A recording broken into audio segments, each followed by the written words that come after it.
Right. Yeah. Sean, hello, come on in. I have a feeling I'm a little late. Late for what? Not late for me. No, for Robin. I saw something in a window. I just had to buy it for her. Oh, she's already gone to school. What is it? It's a kind of a arts craft kit, you know, crayons, paint, paper, that sort of thing. Oh, she'll love it. You are a good godfather to her. Oh, thank you.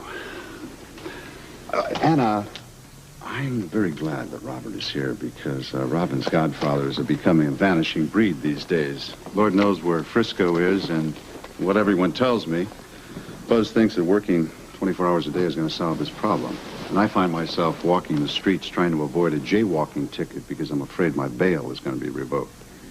Oh, Sean, you never should have been arrested on the evidence that we had. Oh, especially since it was planted. Now, I can't understand why Bert didn't understand that. He doesn't know you as well as we do. I don't know him either. But I'll tell you one thing. I can't take being in jail, not for one night. It was like a nightmare. I was hoping Robert would be around. Robert wasn't here when I got up this morning. Oh.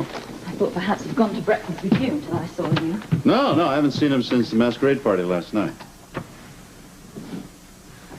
And maybe you know. No, what?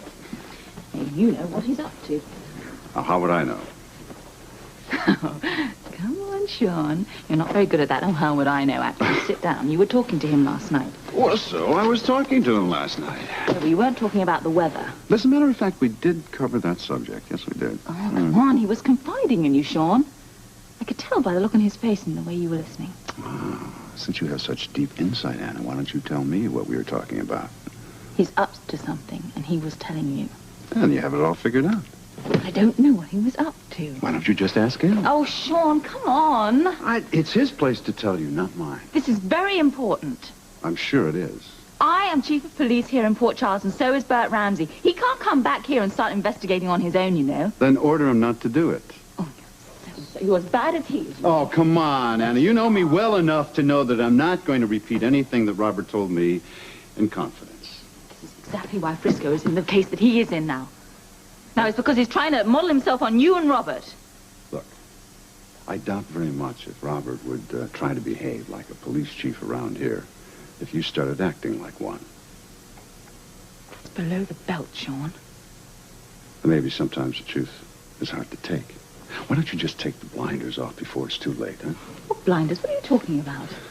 The ones that close your mind to anything that either Robert or I say about Duke. Oh, listen, I have investigated him as thoroughly as Robert has. Has he told you that? Yes, he's told me that. Well, then I can't cope with his suspicions. He's just going to have to live with it, because I won't. All right, what about this missing month in Duke's life? What about it? We all have times in our life when people don't know where we are. Yeah, and there are lots of things we like to keep secret a long time. Well, sometimes they're just innocent. Have you asked Duke about that month? Don't you tell me how to do my job. Do your job.